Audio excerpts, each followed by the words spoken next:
Saludos a todos y gracias por acompañarnos.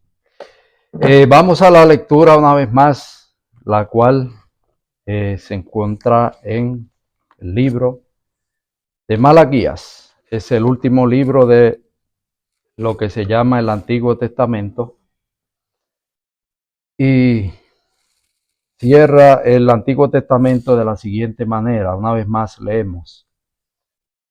He aquí, yo os envío el profeta Elías, antes que venga el día de Jehová, grande y terrible.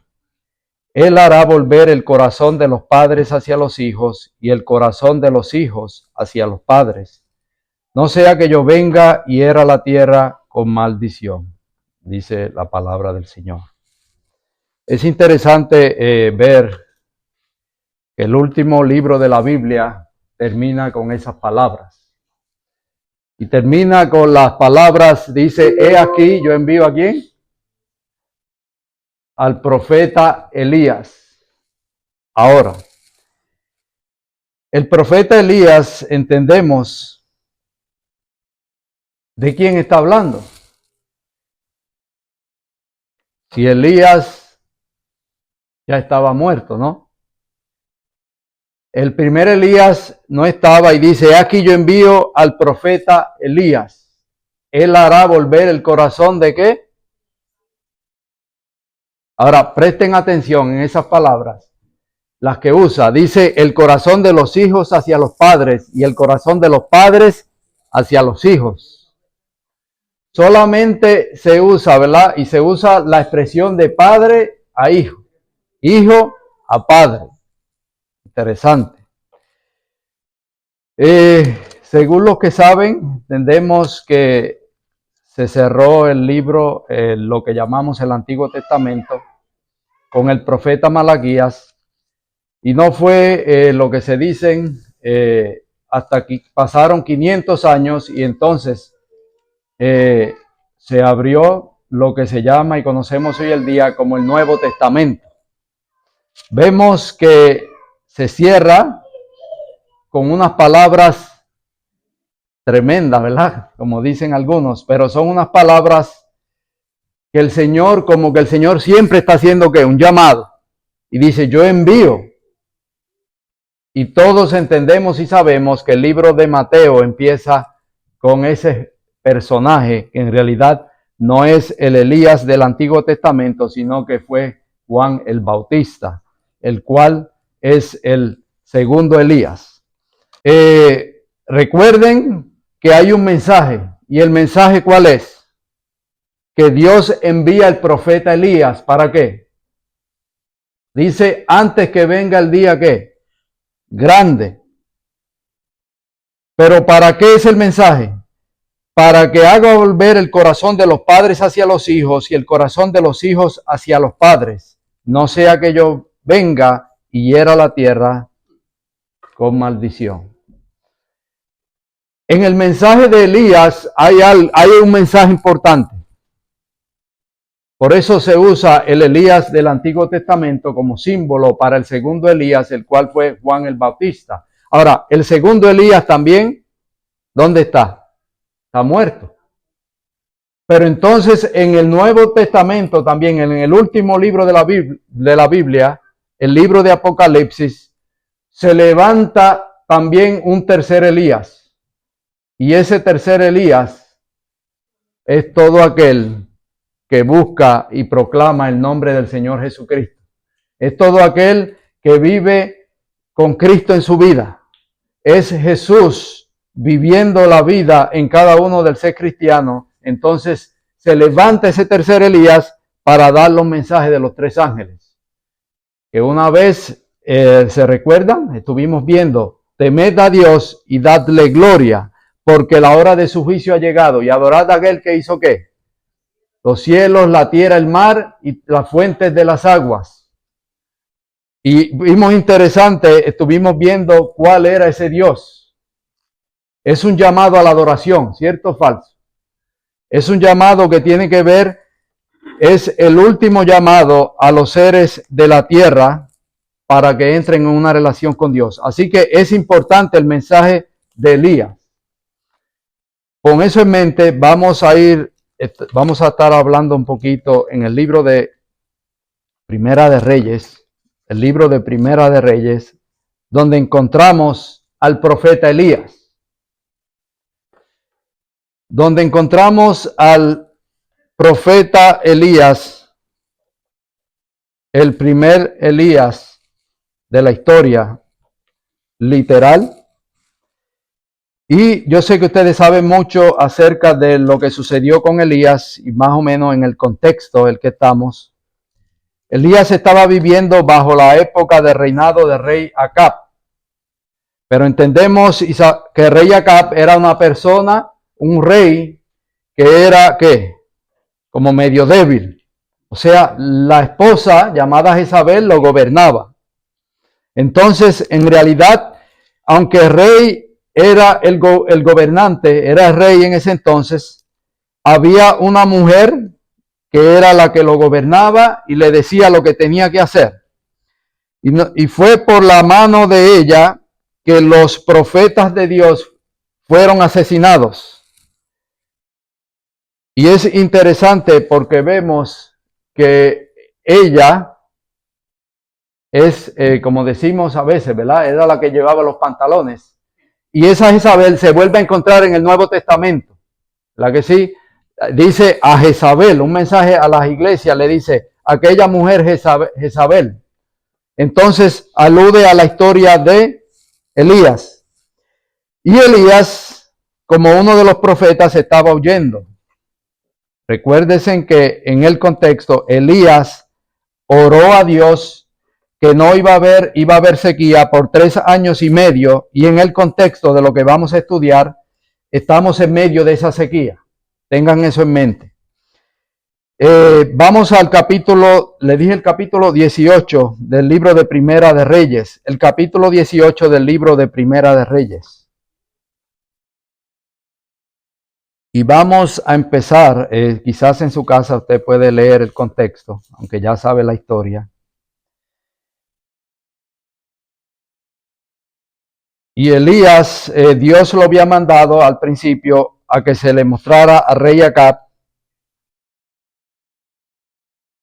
Y cuando se le mostrara, Dios le dice que es Dios el que hará que llover sobre la tierra. Pero entendemos que hay una gran sequía. Entonces, en el verso también, el profeta Acab, por ejemplo, envía a uno de Acab, se dividen él y Abdías. En el verso 7 dice lo siguiente: y yendo Abdías por el camino se encontró con Elías, y cuando le reconoció se postró sobre su rostro y le dijo: ¿no eres tú mi señor Elías? Y él respondió: yo soy. Ve, di a tu amo, aquí está Elías. Pero él dijo: ¿en qué he pecado para que entregues a tu siervo en mano de Acab para que me mate? Vive Jehová tu Dios, que no ha habido nación ni reino a donde mi señor no haya enviado a buscarte. Y todos han respondido: no está aquí. Y a reinos y a naciones él ha hecho jurar que no te ha hallado. Y ahora tú dices: ve y di a tu amo, aquí está Elías. Acontecerá que luego que yo me haya ido, el Espíritu de Jehová te llevará a donde yo no sepa, y al venir yo y dar la nueva, de Acab, él no hallarte, él me matará, y tu siervo teme Jehová desde su juventud.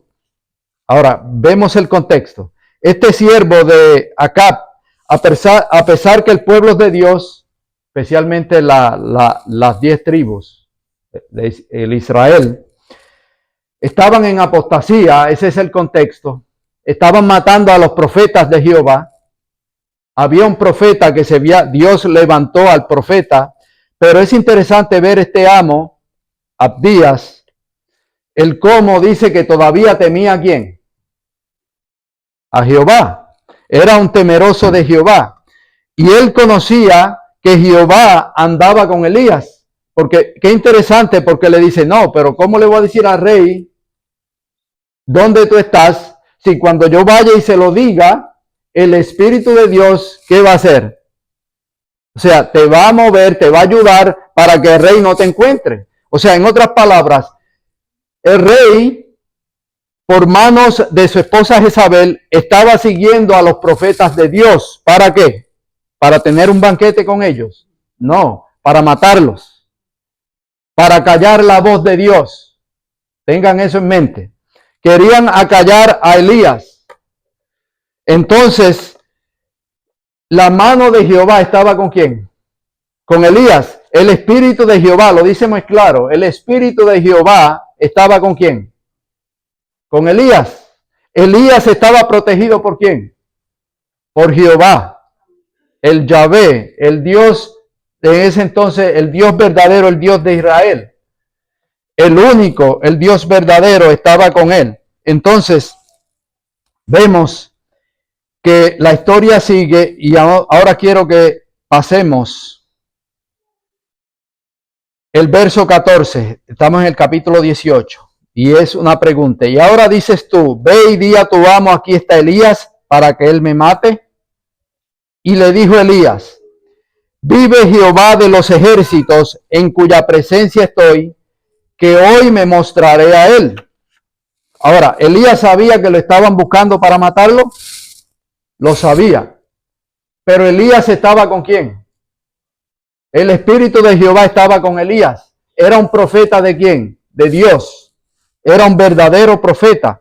Entonces, Dios le había dicho al principio del capítulo 18 que vino palabra a Elías en el tercer año diciendo, verso 1 del 18, ve, muéstrate a Acab y yo haré llover sobre la faz de la tierra. Después de casi pasando los 3 años y medio, Jehová le dice a Elías que se mostrara rey y entonces él iba a hacer que lloviera de nuevo. Pero en ese contexto ocurre algo y es lo que vamos a ver un poco esta mañana y vamos a aplicarlo a hoy en día. En el verso 15 una vez más dice, le dijo Elías, vive Jehová de los ejércitos, en cuya presencia estoy, que hoy me mostraré a él. Verso 16. Entonces Abdías fue a encontrarse con Acab y le dio el aviso. Y Acab vino a encontrarse con Elías. Cuando Acab vio a Elías, le dijo, ¿eres tú el que turbas a Israel? Y él respondió, recuérdese que está hablando con un rey. Y él respondió, yo no he turbado a Israel, sino tú y la casa de tu padre, dejando los mandamientos de Jehová y siguiendo ¿a quién? A los Baales. Presten atención. En el contexto de esta historia, estamos viendo que Acab era rey de los paganos. No, Acab era rey del pueblo de Dios. Y Jehová levantó a Elías para que le hablara al pueblo que supuestamente era el pueblo de Dios. ¿Ok? Tengan eso en mente. Entonces se le aparece cuando se encuentra con Acab. El rey le dice que Elías está haciendo ¿qué? Perturbando ¿qué? Al pueblo. O sea, como que el rey le está diciendo a Elías, tú estás ocasionando que haya una división. Tú estás hablando cosas que no van en creencia con lo que nosotros creemos. Y ustedes saben que la Escritura dice que no se levantó un rey, uno de los reyes más malos de Israel fue el rey Acab, porque su mujer lo incitaba a hacer el mal. Y esta mujer en realidad era una sacerdotisa pagana, de los dioses paganos, y querían eliminar a los profetas. Ya habían matado, y es interesante cómo este joven Abdías, en el contexto, había escondido de 50 en 50, había escondido profetas en cuevas, porque también temía a Jehová. Pero seguimos con la historia. Acab le dice a Elías que él está turbando a Israel. Pero Elías le dice, yo no he turbado a Israel, sino tú. Es como que suena fuerte, ¿no? Le dice al rey, yo no estoy turbando a Israel. Yo traigo palabra de Dios. El que está turbando a Israel es quien le dice, eres tú que está permitiendo que el pueblo entrara en qué, en idolatría. Y es interesante, hermanos. Y hay un problema que el ser humano siempre ha caído hasta hoy en día. Si usted se da de cuenta en la historia, usted puede ver que hay muchas historias donde se levanta un hombre y hay muchas personas que hacen, lo siguen. Y ustedes saben lo que ha sucedido en la historia. Por ejemplo, este hombre, se me olvida el nombre ahora mismo, que se levantó y muchas personas lo siguieron y después dijo que, ¿verdad? Porque tenían creencias paganas, donde dijo todos los seguidores se envenenaron. Porque él le dijo, tomen veneno porque después cuando ustedes mueran, ¿van a qué? A como la reencarnación, ¿verdad? Se creía en la reencarnación. Muchas de estas personas creían que cuando una persona muere se reencarnaba en una vaca. Muchas personas a veces dicen, yo como que te he visto en algún lado, tienen esas creencias y dicen, ¿será que en otra vida? Yo he oído literalmente de personas que me han dicho, pareciera que yo en otra vida, en reencarnado en otra cosa, yo te conocí. Porque es una creencia. Que cuando usted muere, usted se reencarna, ya sea en un animal, sea el que sea, en otra persona. Y es interesante cómo el paganismo ha cundido, hermanos. ¿Por qué digo esto? Porque lamentablemente el ser humano, hermanos, seguimos a hombres. Y usted dice, pero ¿cómo es eso que se levanta un hombre? Y usted podría decir, yo no. Pero aún hoy, en el 2024, hay personas que un hombre se levanta y esas personas ¿qué hacen? Lo siguen y dicen y hacen lo que esas personas piden que hagan. Y el pueblo de Israel, recuérdense que Dios nunca quiso que Israel tuviera ¿qué? Un rey. Él mismo lo dijo, porque cuando dice, te dejarán a ti, el único rey. Pero el pueblo se empeñó en tener ¿qué? Un rey. Y usted se da de cuenta que cuando el pueblo empezó a tener reyes, ¿qué sucedió con el pueblo? O sea, no debiera ser así, pero lamentablemente siempre el ser humano tiende a seguir ¿qué? Un líder. Y usted tiene que tener bien en claro en su mente que el único líder que usted tiene que seguir es nuestro Salvador. Es a Dios el Padre y a su Hijo Jesucristo. No siga ningún ser humano, no lo siga. Por más bien que le parezca, hermanos, no siga ningún ser humano. La Biblia es clara, usted está viendo, el Señor a veces deja que las cosas sucedan, ¿para qué? Para que el ser humano aprenda. Porque el ser humano pide algo y Dios le dice, ya está escrito, no. Pero el ser humano se empeña en hacer eso y Dios entonces ¿qué hace? Pues está bien, hazlo. Entonces, como dicen por ahí, uno no coge consejo de cabeza ¿qué? Ajena.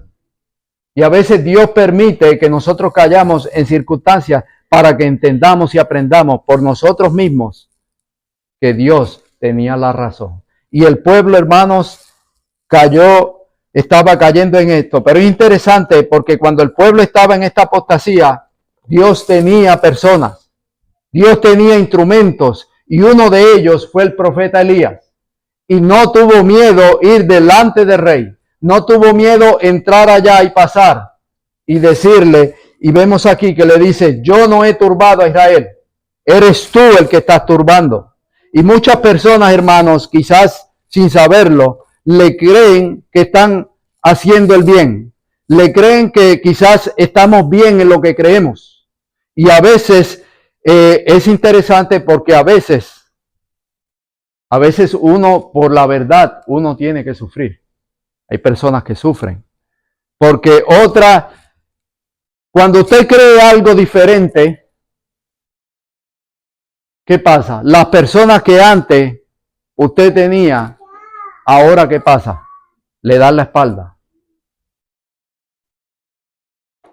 Es como que si usted ahora cree de una manera diferente, ya usted se perdió. Ya usted no es del pueblo de Dios. ¿Me doy a entender?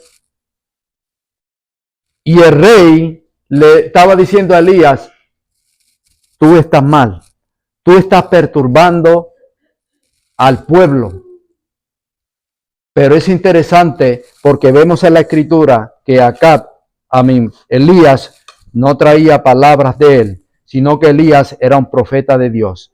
Seguimos. Vamos a la historia entonces.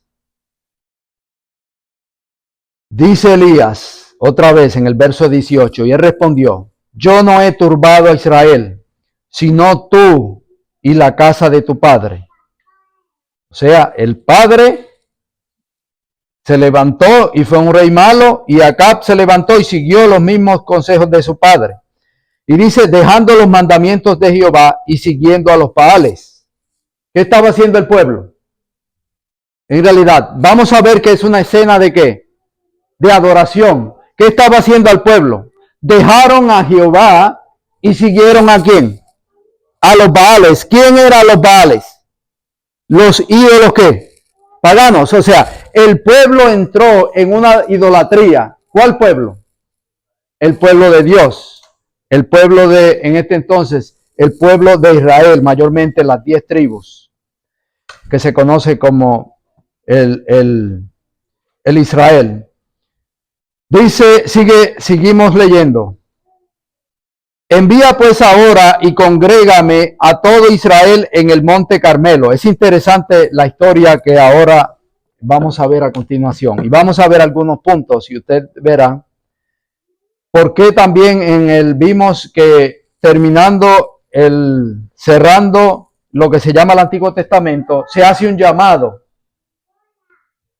Y dice aquí, yo envío el profeta Elías para que él prepare el camino, ¿verdad? Ese fue Juan el Bautista. Pero también el Elías dice, él hará volver el corazón de ¿qué? De los padres hacia los hijos y el corazón de los hijos hacia ¿quién? Hacia los padres. Es un llamado de Dios. Entonces, en la historia podemos ver, dice Elías, le está diciendo a Acab, verso 19, envía pues ahora y congrégame a todo Israel en el monte Carmelo. Miren la historia, hermanos, entrémonos a ella. Le está diciendo a Acab, un rey que aunque era rey del pueblo de Dios, pero era un rey pagano. ¿Okay? Se había comprometido con su esposa, estaba adorando a Baales. Se había alejado del Dios verdadero. Y le dice, reúneme, congrégame a todo Israel en el monte Carmelo.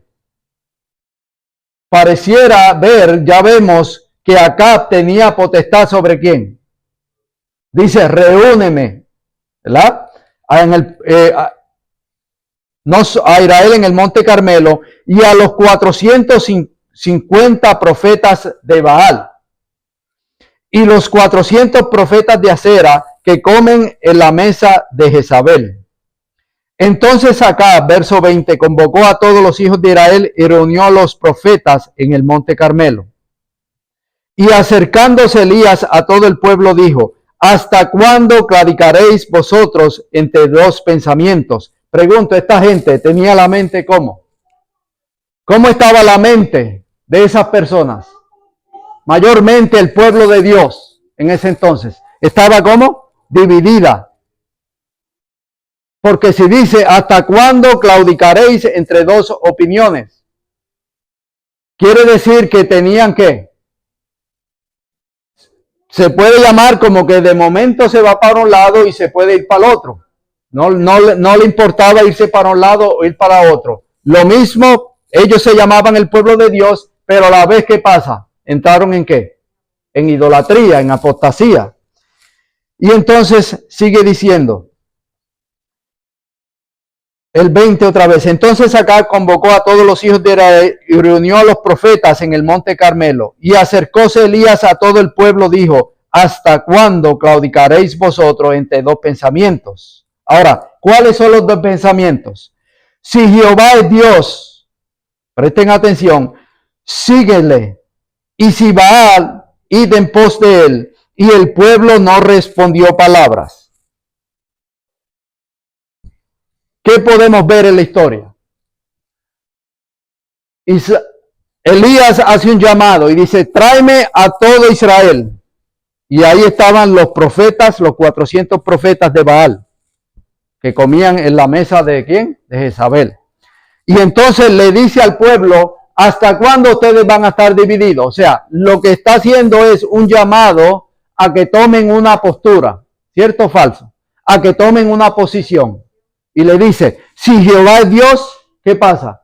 Síganle. Pero si es Baal, sigan en pos de ¿quién? De Baal. O sea, no podemos mezclar ¿qué? Las dos cosas, ¿se pueden mezclar o no se pueden mezclar? El ser humano la podrá mezclar. Pero el llamado de Dios es ¿qué? Que las dos cosas no se pueden mezclar. O usted sigue a Jehová, o usted sigue ¿qué? ¿Se dan de cuenta? Una escena de ¿qué? Adoración. Está relacionado con Apocalipsis. Teme a Dios y darle gloria. Y vamos a seguir viendo un poco más. En el verso 22 dice, y Elías volvió a decir al pueblo, solo yo he quedado profeta de Jehová. Pensaba él. ¿De quién era profeta? Elías, de Jehová. Más de los profetas de Baal hay 450 hombres. En ese entonces Elías dice, estoy solo. Y aparentemente en esa escena Elías estaba solo. Él era el único profeta de ¿quién? De Jehová. Mientras los profetas de Baal eran ¿cuántos? 450. Más los otros de Acera. Y todo el pueblo de Israel también estaba de parte de ¿quién? O sea, Elías era una persona que estaba ¿cómo? Sola. ¿Por qué usted cree que Elías se escondió en una cueva? Y por ahí deducen que Elías entró en depresión, que si esto, que si lo otro. Yo no sé. Pero lo que sí sé, que la escritura dice que Elías estaba escondido y Dios le dijo, sal de ahí. O sea, ¿por qué? Elías se sentía solo. Se sintió solo. Y hay momentos, hermanos, en que el ser humano puede decir, Señor, pero yo estoy solo. Todo el mundo cree de esta manera. Y este pequeño grupito dicen, está solo, estoy solo. Entonces, ¿qué pasa? Dicen, ¿es ese pequeño grupito el que qué?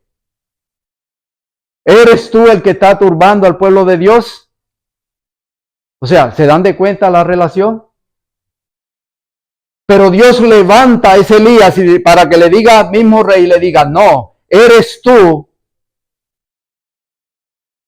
¿Quién ha dejado, ¿qué? O sea, quiere decir que antes no era así. Prestemos atención, antes no era así. Algo sucedió para que el pueblo cayera ¿en qué? En esa apostasía. El rey tuvo influencia sobre ellos para que el pueblo llegara a esa condición. ¿Cierto o falso? Eso es lo que está sucediendo.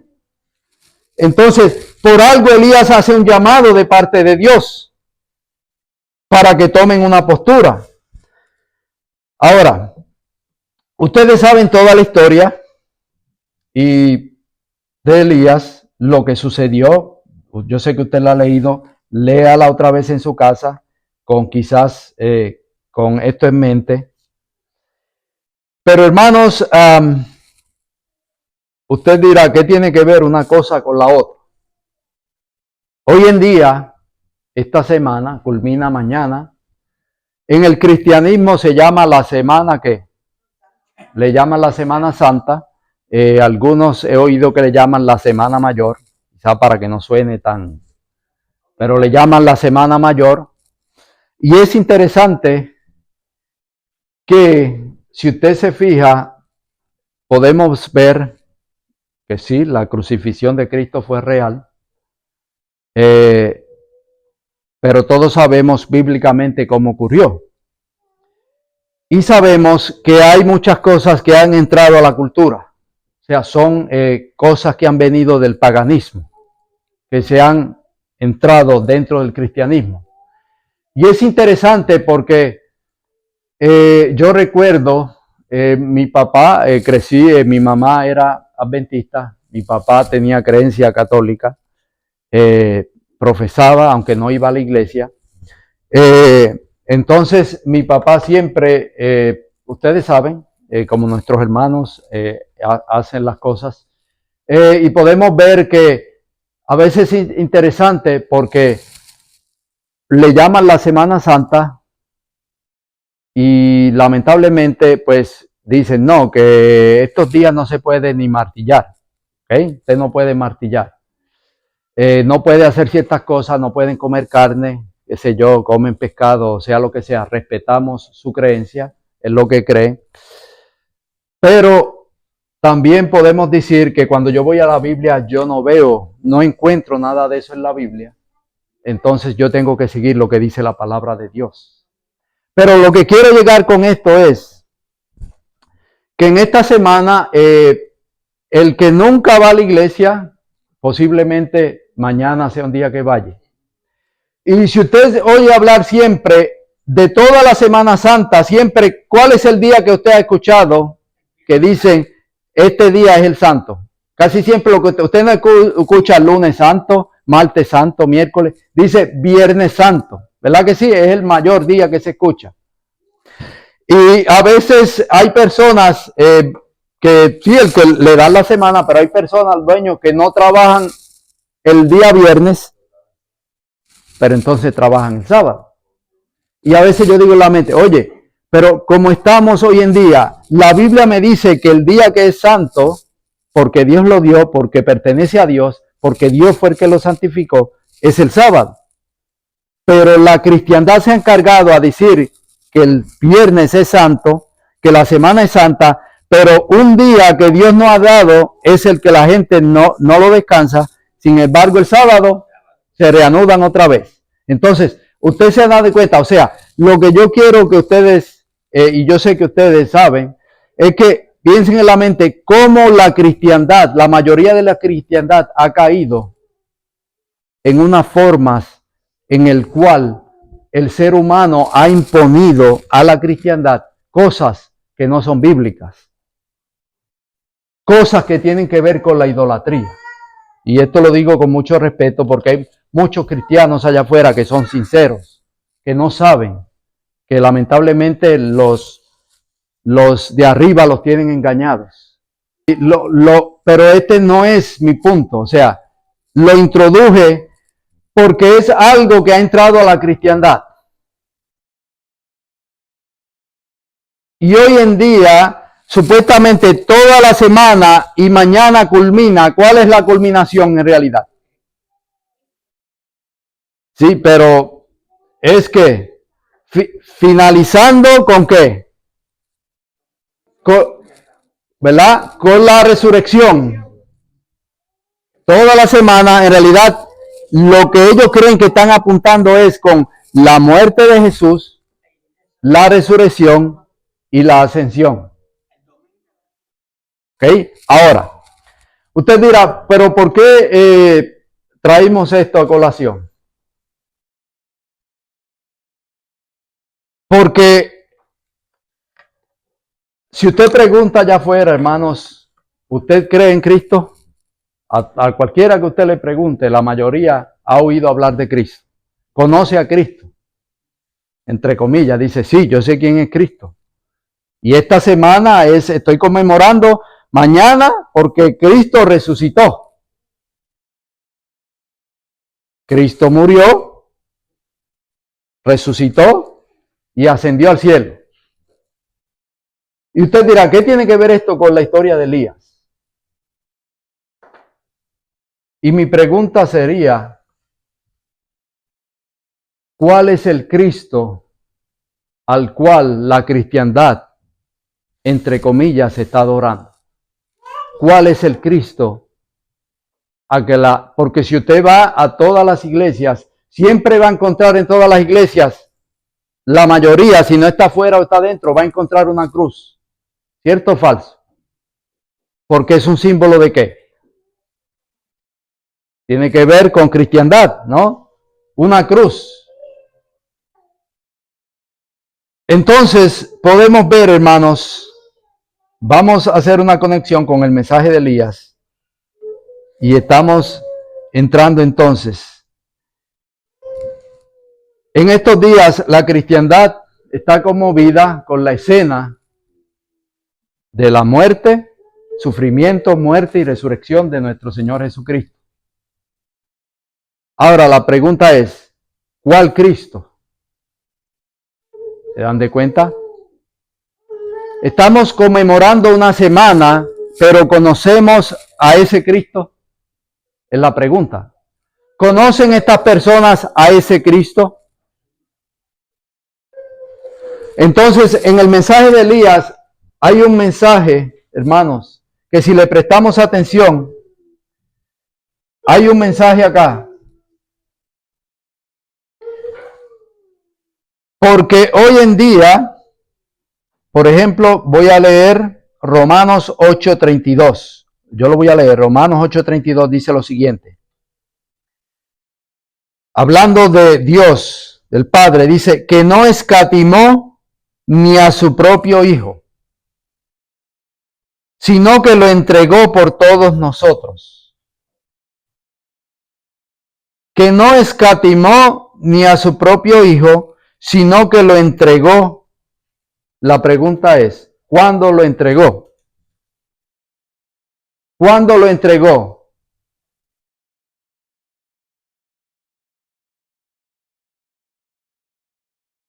¿Lo entregó bíblicamente? ¿Lo entregó después que el hombre había pecado? ¿O lo entregó antes de que la tierra fuera creada? Tenemos textos para decir que Dios entregó a su Hijo, que Dios se daría antes que la raza humana cayera. Sí los hay. Entonces, cuando Dios, presten atención, cuando el Padre está diciendo que no escatimó ni a su propio Hijo, sino que lo entregó por todos nosotros. Ahora, presten atención.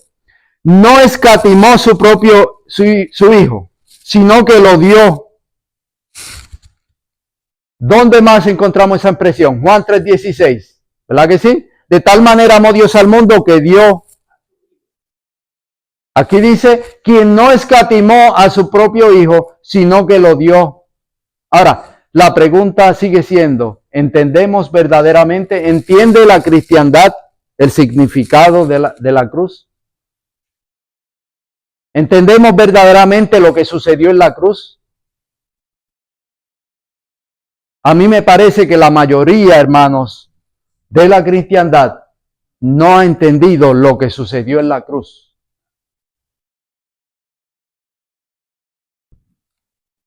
¿Por qué?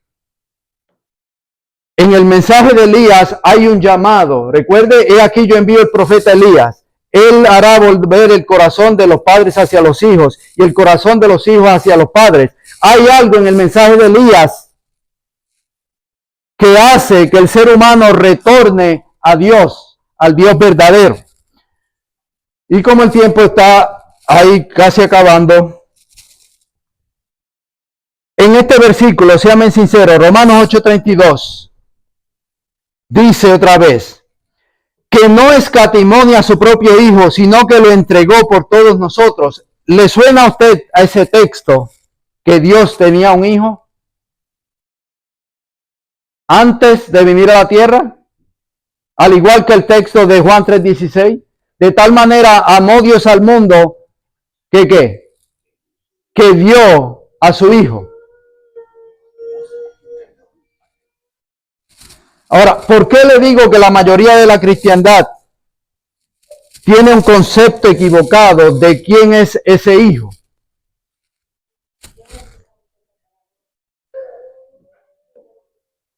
Si leemos cuidadosamente Romanos 8:32 y Juan 3:16 y Primera de Juan 4 del 9 al 10,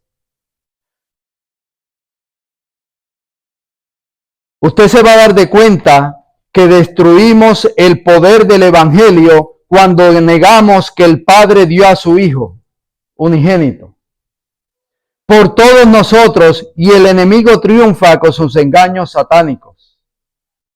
Porque todo el mundo está celebrando ¿a quién? Un Cristo que murió en la cruz. Pero ¿cuál Cristo fue el que murió en la cruz?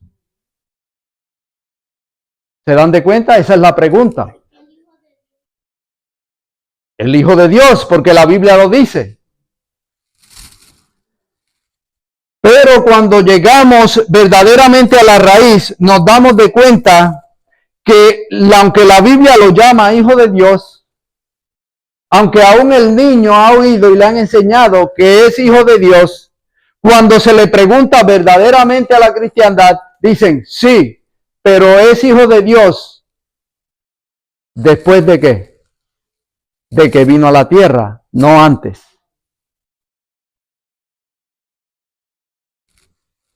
Y en estos minutos que restan vamos a seguir viendo en el mensaje de Elías. El poder del evangelio se niega, hermanos. Todo el mundo dice, sí, yo soy evangélico, yo creo en el evangelio. Pero en realidad el poder del evangelio, hay algo que sucedió, no simplemente porque Jesús murió en la cruz, sino porque allí sucedió algo que la humanidad está negando, que la cristiandad está negando. ¿Por qué? Porque se ha impuesto, hermanos, que el que murió en la cruz era un ser coeterno con su Padre, que siempre existió por toda la eternidad. Y cuando usted cree en eso, ¿qué pasa? Destruye el poder del evangelio.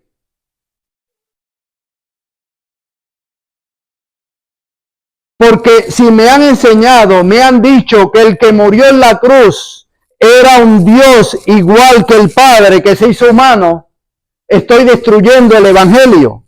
¿Por qué? Porque la Biblia me dice a mí por todos lados que el que murió en la cruz fue el Hijo de Dios. Cuando yo entiendo verdaderamente quién murió en la cruz, el evangelio tiene poder. Y díganme ustedes, madres que están aquí, que pueden comprender más que nosotros los hombres. Imagínese usted dar a un hijo. ¿Qué le dolería más? Ahora, si ella es su hermana, le dolería más. Aunque no estoy diciendo que usted no quiera a su hermana, pero seamos sinceras, ¿qué le dolería más? ¿Dar a su hermana o dar a un hijo que salió de usted? Vamos a ser sinceros. ¿Qué duele más? Entonces, la cristiandad se ha empeñado en decir que no, Jesús era coeterno con el Padre. Tenemos en las creencias de la corporación que Jesús se le llama el Hijo de Dios, pero en realidad Él no es Hijo de Dios. La Biblia dice que Jesús es Hijo de Dios, pero en realidad no.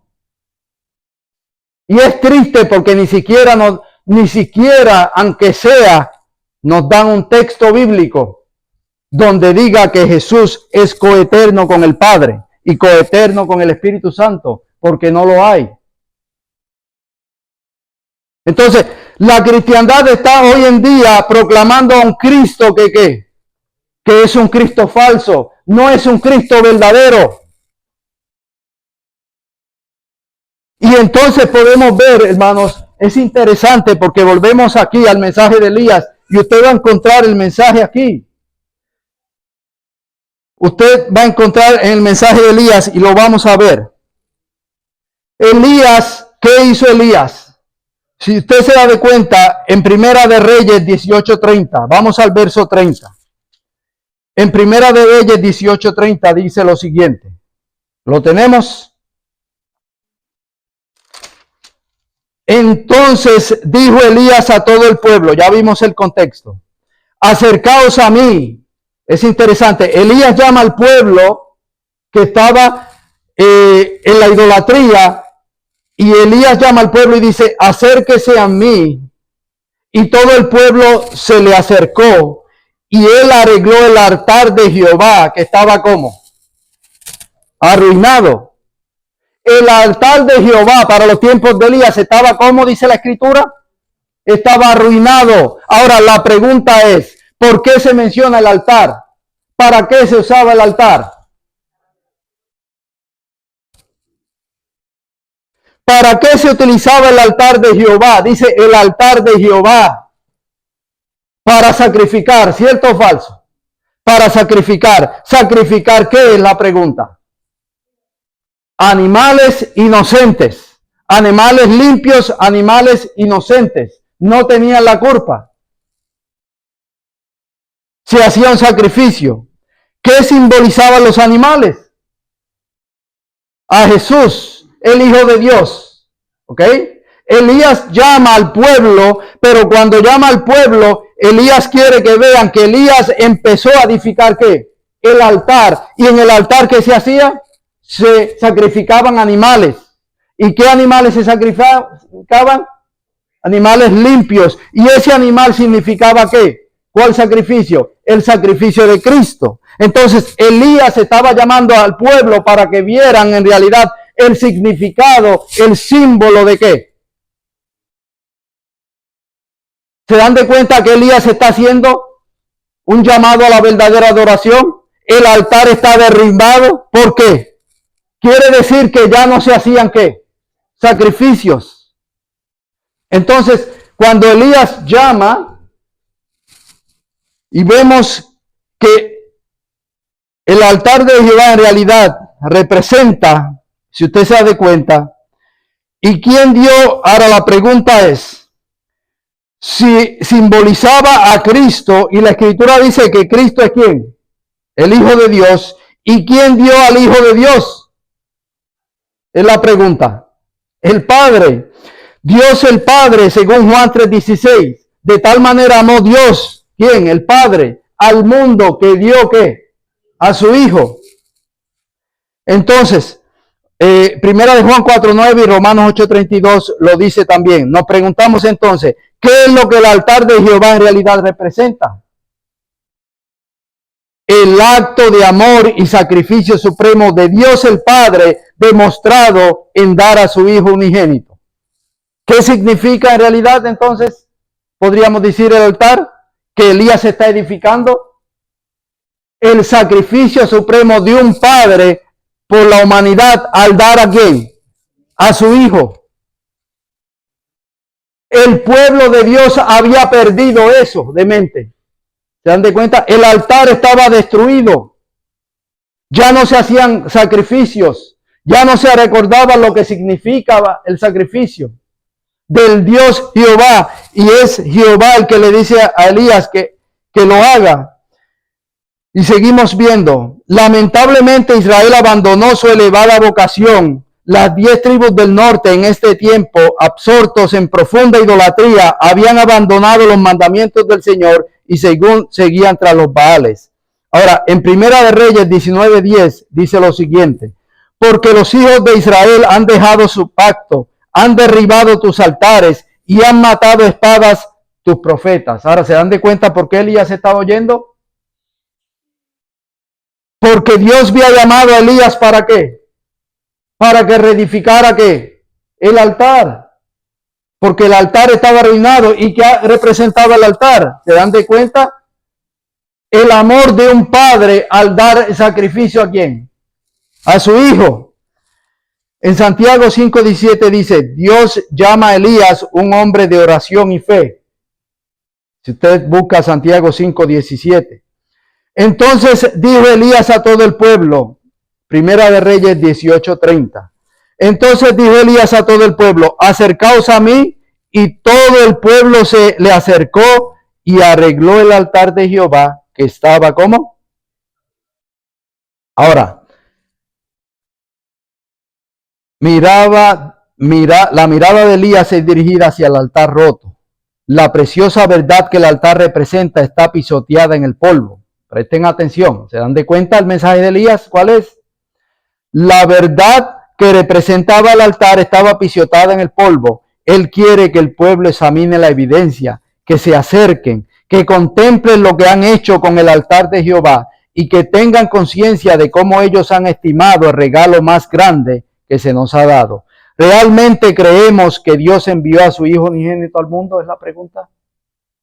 ¿Realmente la cristiandad cree que Dios envió a su Hijo unigénito al mundo para hacer la propiciación por nuestros pecados? ¿El sacrificio expiatorio por nuestros pecados? según Primera de Juan 4:9? ¿Cómo la cristiandad ha rechazado el sacrificio del Hijo de Dios hoy? Es la pregunta para ir concluyendo. En Primera de Reyes 18:26 dice lo siguiente. 18:26 dice lo siguiente. Y ellos tomaron el buey, los otros sacerdotes de Baal, que les fue dado, y lo prepararon e invocaron el nombre de Baal desde la mañana hasta el mediodía, diciendo: Baal, respóndenos.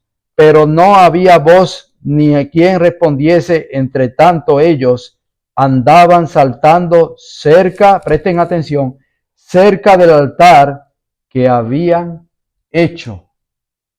Pregunto, ¿Elías qué hizo? ¿Elías qué hizo? Dice que el altar de Jehová estaba ¿qué? Arruinado, pero ya estaba ahí. ¿Qué hizo Elías? Reconstruyó el altar. ¿Qué hicieron los paganos?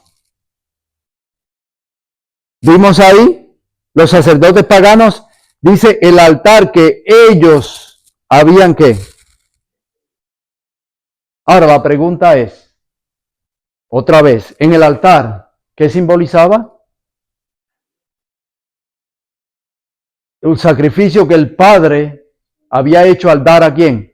A su hijo. Pero los Baales crearon otro ¿qué? ¿Se dan de cuenta? Otro altar. Y vamos, cuando Elías llega a invocar a su Dios, él debe primero reparar el altar roto, del cual simbolizaba la restauración de la verdad, cerca del amor infinito de Dios, al dar a su Hijo unigénito como sacrificio por los pecados. Así es como el Israel antiguo, un nuevo sistema pagano de culto se ha edificado en su lugar. La doctrina antibíblica de la Trinidad es extraída directamente del paganismo. Si ellos tres en realidad son coeternos, vamos a concluir y presta atención. Si en realidad hay tres seres coeternos, entonces ninguno podría realmente ser un hijo o un padre. Si son coeternos, si siempre ha existido, no puede existir un hijo y qué, ni un padre. Pero ¿qué dice la Biblia? Que hay un hijo y que hay padre. Pero la cristiandad se ha encargado ¿de qué? De que no, son coeternos. Una vez más, el altar que representa el amor de Dios al dar a su Hijo unigénito, ¿qué pasa con el altar cuando yo creo en un Dios coeterno que siempre ha existido, que no hay padre, no hay hijo? ¿Qué pasa con el altar? Y con esto concluyo. Otro engaño encontrado frecuentemente en el hecho de que muchos profesan creer y predicar acerca del Hijo de Dios, pero cuando son llamados a defender la Trinidad, confiesan que Cristo no es realmente un hijo, sino un miembro coeterno de la divinidad, que ha aceptado el papel de un hijo. Esto revela una falta de convicción en sus propias creencias, porque ellos confiesan en forma privada que Cristo no es el Hijo de Dios, pero que ha aceptado el papel de un hijo. Y sin embargo, desde el púlpito libremente predican sobre el amor de Dios al dar su Hijo unigénito. ¿Ustedes han oído eso? La cristiandad siempre no, que Dios te ama tanto, que Él dio a su Hijo unigénito, cuando ni siquiera ellos mismos lo creen. ¿Cómo es posible yo predicar desde un púlpito y decir Dios te ama? ¿Cómo te ama? Porque Él dio ¿a quién? A su Hijo unigénito. Y mencionan tanto y repetidamente Juan 3:16, de tal manera amó Dios al mundo que Dios a su Hijo unigénito. Predican que Dios dio a su Hijo, pero en realidad ellos mismos no creen. No tiene lógica, hermanos. Dios te ama tanto que da a su Hijo, pero en realidad no, Él no tuvo un hijo. Es un rol, es un papel que tomó. El Evangelio se está El evangelio de Cristo, el evangelio puro está siendo ¿qué? Destruido, está siendo pisoteado. Y por eso es que en el libro, en Elías,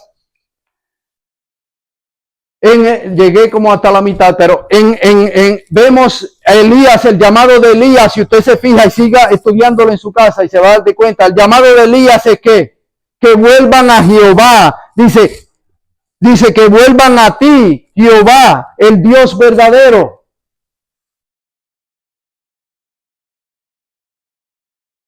Y por eso termina el Nuevo Testamento y dice, he aquí yo envío al profeta Elías. Porque hermanos, hasta que la verdad no sea restaurada, si usted se fija, todo lo que sucedió, el fuego que descendió del cielo, el poder del Espíritu cayó, ¿cuándo? ¿Antes del altar ser edificado o después? Es mi pregunta. ¿Cuándo cayó? Primero se tuvo que edificar, ¿qué? El altar. Elías tuvo que edificar el altar. ¿Y qué simbolizaba el altar? El amor de un padre, para hacerlo más resumido, el amor de un padre en dar a su hijo por la humanidad. Elías, Dios lo llamó para restaurar esa verdad, para que el ser humano entendiera quién es Jehová. Por eso le dice, si ustedes creen que Jehová es Dios, por eso usa las dos, dice Jehová, Dios, Yahvé, Elohim. Uno, si ustedes creen que Jehová es Dios, es el único Dios, síganlo a él. Pero si creen que es Baal, ¿qué? Entonces mi pregunta es, ¿vas a seguir a un Dios de tres personas coeternos? Que son tres que siempre existieron. ¿O vas a seguir al verdadero Dios de Israel, que tiene a un hijo que murió por cada uno de nosotros? Es tu decisión. Y como dijo Elías, termino. Si Jehová es Dios, síguelo. Y si es Baal, el Baal que nos han enseñado, ve en pos de él. Es una decisión que debemos tomar cada uno de nosotros. Pero hermanos, cuando yo entiendo verdad, lo que significa el altar y el llamado que Elías está haciendo, por eso cuando vamos a Apocalipsis podemos ver que el llamado de los tres ángeles es, teme a Dios. ¿Cuál Dios? El Padre que dio a su Hijo. Cuando yo entiendo ese amor, el amor de un Padre que dio a un Hijo, entonces el corazón del ser humano no le queda más que rendirse a sus pies. Así que hermanos, en esta tarde ya, yo te invito y te hago la pregunta nuevamente, ¿cuál es el Cristo que te han enseñado? ¿Cuál es el Cristo al cual yo estoy siguiendo? Y vamos a ponerlo de pie para orar, pero yo a veces oigo la emisora y a veces yo mismo me río. La emisora adventista me río porque yo oigo a los dirigentes y ellos mismos hasta se enredan hablando de la Trinidad. Yo digo, wow, un ministro de Dios hablando. Primero siguen diciendo, no, que el Espíritu Santo es y después usted lo ve que dice, no, el Espíritu de Cristo y después el Espíritu del Padre. Y yo, espérate un momento, o es el Espíritu Santo, o es el Espíritu del Padre, o es el Espíritu del Hijo. ¿Por qué? Porque cuando tú crees en una Trinidad, hay un enredo en la mente. Por eso es que le llaman como el misterio. Hay un misterio que ni se entiende. Es un enredo tremendo. Pero cuando yo voy simple a lo que la palabra de Dios dice, que hay un Dios y ese Dios dio a su Hijo. Es tan sencillo el Evangelio, hermanos. Dios el Padre dio a su Hijo, que salió de Él. ¿Para qué? Para que yo pueda tener vida eterna. Es tan simple. Dios dio a un Hijo. ¿Qué es lo que no se entiende? ¿Por qué complicamos el Evangelio? ¿Cuál es el Cristo en que creemos? Que Dios te bendiga en esta tarde y que podamos seguir, hermanos, siguiendo al Cristo verdadero. Un Cristo que sigue la costumbre o un Cristo que me habla la Biblia.